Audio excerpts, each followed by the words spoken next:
Shalom, damai di hati, Bapak Ibu, Saudara yang diberkati oleh Tuhan Yesus Kristus. Senang sekali di kesempatan kali ini dapat berjumpa kembali. Tentunya kita akan merenungkan kebenaran firman Tuhan. Namun sebelumnya mari kita berdoa. Bapa, di dalam nama Tuhan Yesus, Bapa yang mengasihi kehidupan kami, pujian syukur bagimu Tuhan, pemilik kehidupan kami. Engkau Tuhan dan Juru Selamat yang menyelamatkan kami. Engkau sumber kesembuhan kami. Engkau sumber damai sejahtera atas hidup kami. Maka Tuhan, tidak ada alasan bagi kami untuk tidak percaya kepadamu, untuk tidak hidup di dalam kasih-Mu.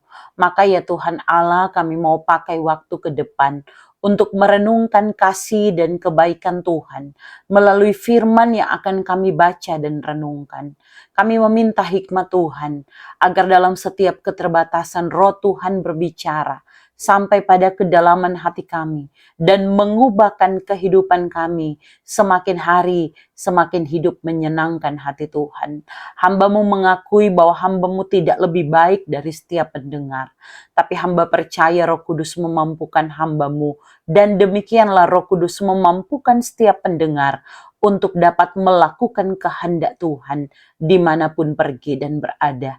Terpuji nama-Mu Tuhan, ini doa kami. Dalam nama Tuhan Yesus firman kehidupan, kami berdoa. Amin.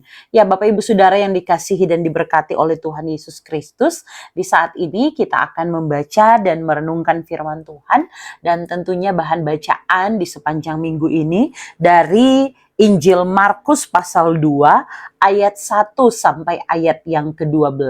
Sekali lagi, Injil Markus pasal 2 ayat 1 sampai ayat yang ke-12 yang oleh Lembaga Alkitab Indonesia diberikan judul Orang Lumpuh Disembuhkan. Saya akan bacakan satu ayatnya untuk kita semua di saat ini. Injil Markus pasal 2 ayat 1 sampai 12 akan saya bacakan satu ayat dari ayat yang ke-10. Tetapi supaya kamu tahu bahwa di dunia ini Anak Manusia berkuasa mengampuni dosa. Berkatalah ia kepada orang lumpuh itu. Saya bacakan ayat 11. Kepadamu kukatakan, bangunlah, angkatlah tempat tidurmu, dan pulanglah ke rumahmu. Nah, Bapak Ibu Saudara yang dikasihi dan diberkati oleh Tuhan, kalau kita berada di tempat yang ramai dan sesak, pasti akan memberikan kesan yang berbeda sesuai dengan konteksnya.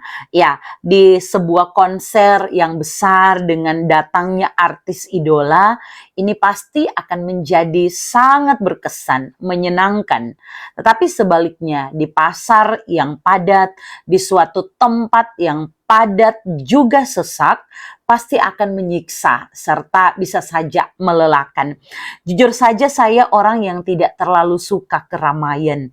Seperti misalnya ada di tempat-tempat yang cukup padat orang, apalagi berdesak-desakan. Saya lebih memilih untuk ada di tempat yang sedikit sunyi, atau juga untuk duduk saja sambil mengamati keramaian yang ada. Saya bayangkan Bapak Ibu Saudara, konteks bacaan di hari ini yang penuh dengan begitu banyak orang di waktu itu. Tentu mereka datang dengan berbagai kebutuhan yang berbeda. Di sana ramai dan sesak digambarkan oleh penulis Injil Markus ini. Yang satu berusaha paling depan karena dia mau mendengarkan firman yang disampaikan oleh Tuhan Yesus. Yang satu berada dan berusaha lebih mendekat kepada Yesus karena dia mau disembuhkan. Belum lagi pada waktu itu ada cukup banyak para baser. Nah, inilah para ahli Taurat yang datang dengan kepentingan mereka. Mereka mendengarkan, mengamat-amati apa yang akan Yesus lakukan. Nah, melihat keadaan seperti ini tentu tidak akan selalu ditanggapi dengan positif. Sebagian orang yang datang mungkin akan berpikir, saya datang lagi nanti di kesempatan lain saja. Sementara yang lain berpikir, saya akan menunggu saja. Mana tahu Tuhan Yesus datang menghampiri saya. Dan tentunya melihat orang sebanyak ini, akan membuat orang-orang kemudian mulai berpikir, bisakah saya bertemu dengan Tuhan Yesus yang dicatat ada di dalam rumah. Menariknya Bapak Ibu Saudara, bacaan kita dalam Markus pasal 2 ayat 1 sampai yang ke-12 ini menunjukkan sikap yang berbeda dari 4 orang yang tidak disebutkan namanya. Yang pasti Alkitab mencatat bahwa mereka adalah orang yang percaya kepada Yesus atau yang beriman. Dalam pasal-pasal sebelumnya sangat jelas. Kalau kita lihat ya, dari Injil Markus pasal 1, bagaimana Yesus itu yang dibaptis oleh Yohanes, ada suara yang terdengar, orang-orang menyaksikan, mendengar hal itu. Kemudian bagaimana Yesus di padang gurun yang boleh menyatakan kuasanya, menahan lapar dan haus, bahkan Yesus yang digambarkan dalam bagian bacaan Markus 1 ayat 13, ayat 12 sampai ayatnya yang ke-13, bagaimana dia tinggal 40 hari lamanya di sana dan dia dicobai oleh iblis namun dia boleh lepas dari pencobaan itu. Kemudian bagaimana Yesus yang tampil di Galilea, Yesus yang memanggil murid-muridnya yang pertama, Yesus yang ada dalam rumah ibadat di Kapernaum, dia mengajar dengan penuh kuasa, Yesus yang menyembuhkan ibu mertua Petrus, juga orang-orang lain yang datang dengan berbagai sakit penyakitnya. Yesus yang mengajarkan dari satu tempat ke tempat lain tentang kasih dan kebaikan Allah, tentang firman-Nya. Dan Yesus juga yang menyembuhkan seorang yang sakit kusta pada bacaan kita sebelumnya di pasal 1 ayat 40 sampai 45. Bapak Ibu Saudara, Markus 1 ayat 45 menuliskan kepada kita pada bagian B, sehingga Yesus tidak dapat lagi terang-terangan masuk ke dalam kota karena saking banyaknya orang yang mau bertemu dengan dia, yang mulai tahu tentang dia, mendengar dan melihat tentang dia. Maka dituliskan, ia tinggal di luar di tempat-tempat sepi, namun orang terus juga datang kepadanya dari segala penjuru. Bapak Ibu Saudara yang dikasihi dan diberkati oleh Tuhan, itulah mengapa bagian bacaan hari ini kemudian dibuka dengan kata kemudian. Setelah lewat beberapa hari, maka waktu Yesus datang lagi ke Kapernaum, dia sudah meninggalkan Kapernaum, pergi ke tempat-tempat sepi, tetapi kemudian ketika dia datang lagi beberapa hari kemudian, di sini dikatakan tersiarlah kabar bahwa ia ada di rumah. Dituliskan di ayat 2, maka datanglah orang-orang berkerumun sehingga tidak ada lagi tempat, bahkan di muka pintu pun tidak. Nah, Bapak Ibu Saudara yang dikasihi dan diberkati oleh Tuhan Yesus Kristus, disinilah dicatat bahwa di rumah itu Yesus mulai memberitakan firman. Dan cerita sebagaimana judul yang dituliskan oleh Lembaga Alkitab Indonesia ini dimulai. Orang lumpuh disembuhkan. Kisah ini dimulai ketika 4 orang menggotong seorang yang lumpuh. Sayangnya tempat itu terlalu sesak, tidak dapat lagi dibawa untuk bertemu dengan Yesus. Dan harusnya mereka juga punya pilihan yang sama dengan begitu banyak orang. Mereka boleh menunggu di luar, mereka boleh menunggu mudah-mudahan Yesus pun menghampiri mereka. Mereka boleh berdiri dengan bersesak-sesakan di depan pintu, tapi sangat mustahil. Karena di atas sebuah tilam, mereka membawa seorang lumpuh sedangkan ada 4 orang di setiap sisi dari tilam itu mengangkat tilam itu. Sangat sulit. Rasa-rasanya tantangannya begitu besar. Bagaimana dapat berjumpa dengan Yesus pada waktu itu. Tetapi Bapak Ibu Saudara, kalau kita lihat nyatanya mereka tetap berusaha. Apa yang mereka lakukan? Mereka membuka atas rumah tersebut dan menurunkan tilam di mana orang lumpuh ini berbaring tepat di depan Yesus. Bukan hanya menurunkan, mereka juga ikut turun tepat di depan Yesus. Jika ini rumah saya pasti akan sangat kaget ya, tiba-tiba itu seng orang sobuka hanya karena mau baku dengan kita. Namun Yesus luar biasa. Ayat 5 menuliskan, ketika Yesus melihat iman mereka, jadi bukan cuma si lumpuh ya, tetapi orang-orang ini, si 4 orang yang menggotong si orang lumpuh ini dan juga si orang lumpuh ini. Yesus melihat iman mereka, berkatalah ia kepada orang lumpuh itu, "Hai anakku, dosamu sudah diampuni." Bapak Ibu Saudara yang dikasihi dan diberkati oleh Tuhan Yesus Kristus, berita baiknya adalah pengampunan yang Yesus kerjakan. Yesus menyampaikan dengan tegas berita pengampunan yang membuat kita perlu untuk belajar. Hal pertama, sakit sebenarnya adalah masalah dosa. Hati yang tidak mau memaafkan, pikiran yang selalu berpikir negatif, kebencian, kesombongan, tinggi hati, tidak mau merendahkan diri, bahkan merasa paling bisa, bahkan berbagai sikap penyakit hati, penyakit pikiran, bahkan berbagai masalah dosa. Dan pemulihan hidup hanya dapat dilakukan oleh Yesus. Ini berita baiknya. Si lumpuh datang, namun yang utama bukanlah dia lumpuh, tetapi Yesus tahu bahwa dia orang berdosa yang membutuhkan Yesus. Sehingga yang Yesus katakan ketika melihat mereka dengan iman mereka adalah, "Hai anakku, dosamu sudah diampuni." Panggilan yang begitu dekat, begitu akrab ini diikuti dengan sebuah pernyataan bahwa dosamu sudah diampuni. Ini luar biasa. Yesus juru selamat. Dia mengampuni dosa dan dia perkatakan ini dengan sangat jelas. Hal kedua, pengampunan dosa si lumpuh diikuti dengan berita kesembuhan. Ayat 11 yang kita bacakan tadi. "Kepadamu kukatakan, bangunlah, angkatlah tempat tidurmu, dan pulanglah ke rumahmu." Yesus bukan hanya bisa menyembuhkan sakitnya, tapi juga memulihkan hidupnya yang penuh dosa. Yesuslah sumber kesembuhan paripurna, menyeluruh atau holistik itu. Hal yang ketiga kita dapat belajar, Yesus adalah Tuhan. Dia bisa mengampuni dosa, sekalipun kalau kita lihat ada tim buzzer ya, yang berusaha memancing dengan berbagai pertanyaan, namun dijawab Yesus dengan tepat. Saya bacakan ayat 6. "Tetapi di situ ada juga duduk beberapa ahli Taurat. Mereka berpikir dalam hatinya," ini penyakit hati ini ya. Mereka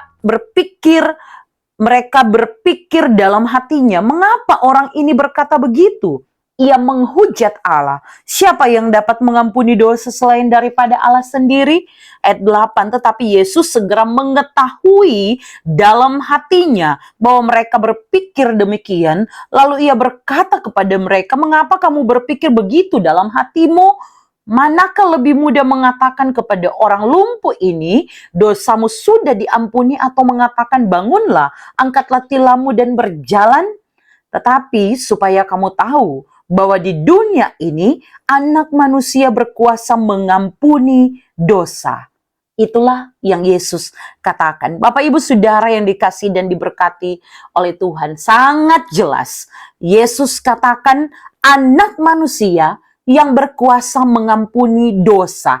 Dia Tuhan, dia juru selamat, dia menjadi manusia, menjadi sama dengan manusia. Tetapi di dalam dia tidak ada dosa. Dan dialah yang bisa mengampuni manusia dari berbagai belenggu dosa, ikatan dosa, penyakit-penyakit dalam dosa. Dia bukan hanya mengajar dengan kuasa. Dia bukan hanya bisa menjawab pertanyaan dengan tepat. Dia mengetahui bahkan isi hati manusia, pikiran manusia, tapi juga dia dapat menjawab segala kebutuhan hidup, persoalan yang dihadapi oleh manusia. Itulah Yesus, Tuhan kita, Juru Selamat kita. Hal keempat ini menarik. Kesembuhan si lumpuh juga ada atas pemberian diri dari 4 orang yang saya katakan di awal. Tidak disebutkan namanya, namun apa yang mereka lakukan menunjukkan suatu semangat, sukacita pelayanan yang luar biasa.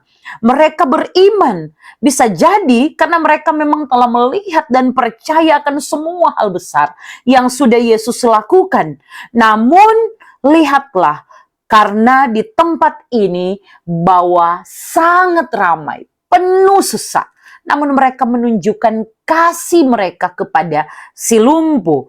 Dan mereka membawa si lumpuh kepada Yesus. Karena mereka tahu dengan iman mereka, kesembuhan, pemulihan, pengampunan dosa, segala sesuatunya secara utuh, menyeluruh, holistik, hanya dapat dilakukan oleh Yesus. Mereka menjadi alat, mereka memberi tenaga mereka berkorban, mereka tidak egois untuk berpikir dan menunggu saja, tetapi mereka memberi diri untuk menjadi duta pertolongan Allah bagi si lumpuh yang membutuhkan Yesus. Inilah yang kita bahas melalui tema minggu ini. Orang percaya, duta penyembuhan holistik. Bapak Ibu Saudara, sedikit kita melihat, sudah kami bahas di pertanyaan MTPJ minggu berjalan ini ya.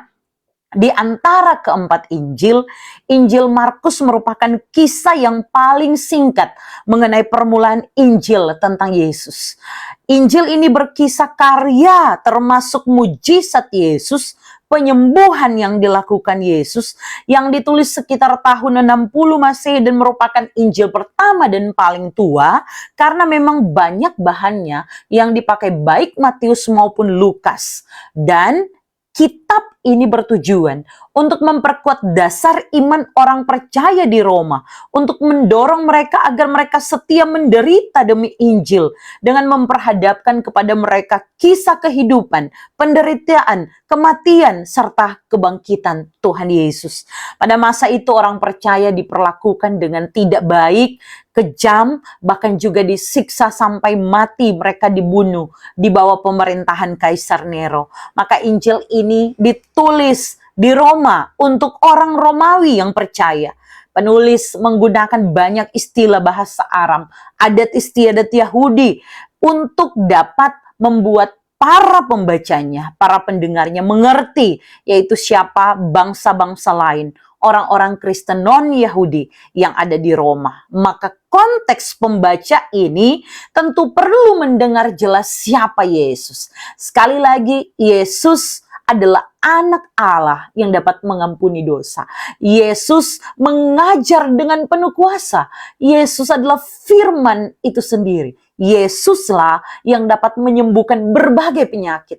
Yesus tahu sampai kedalaman hati orang-orang yang bersama dengan dia. Ini yang perlu diketahui juga oleh pembaca. Perlu punya tentunya hidup beriman seperti bacaan ini pada apapun yang kita temui. Kemudian pintu-pintu ini gambaran berbagai tantangan apa yang akan kita temui ketika kita mau memberi diri menjadi alat bagi pekerjaan pelayanan. Tetapi kita perlu diingatkan tentunya supaya setiap pintu yang tertutup karena sesaknya orang pun dapat kita lewati asal ada usaha dan ada rasa untuk berkorban bagi kerja pelayanan untuk nama Tuhan. Pembaca tapi juga kita semua diingatkan bahwa dalam keadaan apapun datanglah kepada Yesus. Sakit jasmani, sakit rohani, hanya Dia jawabannya. Dia dapat menyembuhkan kita secara holistik. Saudaraku yang dikasihi dan diberkati oleh Tuhan. Melalui tema hari ini, mari kita belajar menjadi orang percaya yang menghidupi iman kita sungguh-sungguh. Teruslah minta hikmat Tuhan untuk dapat menjadi berkat, memperkatakan apa yang membangun, menolong orang lain di tengah berbagai hal yang mereka temui dan jumpai. Bapak Ibu Saudara, mari kita berjuang untuk juga menjadi duta bagi kerajaannya, menjadi duta penyembuhan secara holistik bagi orang-orang di jemaat yang kita layani, bagi mereka yang kita temui, bagi mereka yang benar-benar sedang membutuhkan kasih Tuhan. Kenapa? Karena di sekitar kita pasti ada jemaat yang masih bergumul jatuh bangun dengan kehidupan di dalam dosa. Ada jemaat yang mungkin terikat dengan perselingkuhan. Ada keinginan untuk kembali, untuk jadi orang yang setia. Tetapi dalam perjuangan ini, ada juga yang terikat dengan korupsi. Mau tidak mau harus berdusta untuk meraup keuntungan. Yang satu ditutupi yang lain dan seterusnya. Masalah perjudian, masalah iri hati dan kesombongan, dengki dan amarah, sikap egois dan sebagainya. Begitu juga di sekitar kita. Ada begitu banyak orang ataupun kita ya yang bergumul dengan sakit penyakit yang tak kunjung sembuh. Sudah berobat kemana-mana, masih merasakan sakit, terkuras tabungan, tapi masih sakit. Keuangan menjadi sangat pas-pasan karena pergumulan sakit. Bapak Ibu Saudara, ingatlah kita dapat menjadi duta jika kita punya pengenalan akan Allah. Allah yang adalah Allah yang kasih, Allah yang peduli, Allah yang terus menunjukkan kebaikannya kepada setiap umat ciptaannya. Iman seperti apa yang kita miliki? Apakah menanti mujizat? Biar Yesus datang dan melihat saya. Ataukah seperti orang-orang dalam bacaan kita ini yang mengambil kesempatan, yang melewati tantangan, yang punya usaha terbaik untuk dapat berkorban, berjumpa dengan Yesus, sumber keselamatan dan penyembuhan holistik. Cara hidup sederhana yang bisa torang backing sebagai duta. Kalau bicara duta kan mungkin utusan ya, diplomat, orang yang dipercayakan bagi suatu hal untuk disampaikan. Nah, mungkin cara paling sederhana bagi kita untuk menjadi duta adalah bagaimana tentunya kita punya pengenalan dengan Allah dan kemudian punya kasih yang sama seperti yang Yesus teladankan. Mulailah dengan mendoakan yang sakit, berdiskusi, melakukan pastoral konseling. Satu-satu kali Pelusus berkunjung Pak anggota jemaat ke rumah cuma untuk tanya, Pak Ibu bagaimana hari ini? Tuhan Yesus mengasihi. Mereka cerita atau tidak, tapi kita katakan Tuhan Yesus mengasihi. Mengajak mereka untuk bersekutu. Punya persekutuan hidup pribadi, tapi juga dalam kolom jemaat untuk semakin hari semakin hidup menikmati koinonia atau persekutuan itu. Kemudian bagaimana kita menjadi alat untuk dapat terus memberitakan kasih dan kebaikan Tuhan Yesus. Bapak Ibu Saudara, suami ketika kami bahas pertanyaan MTPJ di video sebelumnya itu berkata ya, kalau lihat di sini banyak sekali orang, sudah pasti juga ada yang sakit. Hebatnya hanya 4 orang ini yang punya tindakan iman sedemikian rupa sehingga si lumpuh ini bisa sembuh, dosanya diampuni. Pertanyaannya bagaimana dengan kita? Hidup beriman seperti apa yang sedang kita jalani? Apakah beriman yang terus menanti kepada Tuhan tanpa mau melakukan apa-apa atau iman seperti apa? Ingat, setiap hal baik yang kita kerjakan ini adalah wujud respon iman kita karena Allah menyelamatkan kita. Dialah anak Allah yang dapat menghapus dosa kita. Pergumulan apapun yang sedang kita hadapi, datanglah kepada Yesus. Dan saat kita datang kepada Yesus, ingatlah kabar baik ini perlu kita sampaikan kepada keluarga kita, orang-orang di sekitar kita. Kami berdoa dari tempat ini, Bapak Ibu Saudara, dengan berbagai pergumulan jatuh bangun, dengan pergumulan dosa, pergumulan sakit penyakit, agar supaya menerima Yesus, menerima pengampunan, menerima kesembuhan dari Tuhan Yesus. Ada waktu terbaik yang sedang Tuhan rancangkan kepada kita yang beriman dan percaya kepadanya. Saya akan berdoa untuk kita semua. Mari sepakat minta dalam nama Tuhan Yesus. Mari berdoa. Bapa di sorga, terima kasih untuk kesempatan bagi kami belajar firman-Mu. Dalam keterbatasan kami meminta Tuhan, tolonglah setiap kami. Ya Roh Kudus pimpin, berkati, berikan kemampuan, tolong jaga selalu. Sehingga setiap perkataan firman-Mu itu ditaburkan dengan baik di tanah hati kami, berakar, bertumbuh, dan menghasilkan buah. Buah pertobatan, buah hidup damai sejahtera, kesabaran, kemurahan, dan berbagai buah lainnya, rasa buah lainnya yang dapat dinikmati oleh orang-orang di sekitar kami. Biar kami menjadi duta bagi kerajaan-Mu. Biar kami menjadi alat perpanjangan kasih Tuhan untuk menyatakan bahwa Tuhan saja yang dapat mengampuni dosa. Seberapa jahatnya kami pun, tidak ada alasan bagi kami untuk ragu dengan masa depan yang masih Tuhan siapkan. Seberapa kuatnya perjuangan kami untuk sembuh, kami sungguh percaya tidak ada yang mustahil di dalam Tuhan. Maka Tuhan menyembuhkan, memulihkan. Terima kasih Tuhan diberkati setiap pendengar, terkhusus para hamba-hamba-Mu yang terus belajar, mempersiapkan diri. Tuhan perlengkapi menjadi alat di tangan kasih Tuhan. Terima kasih Bapa di sorga, ini doa kami. Kami berdoa dalam nama Tuhan Yesus. Amin. Bapak Ibu Saudara, terima kasih sudah mengikuti kami. Tuhan Yesus memberkati, biar ini menjadi referensi tentunya dalam mempersiapkan khotbah dan pelayanan. Shalom, damai di hati.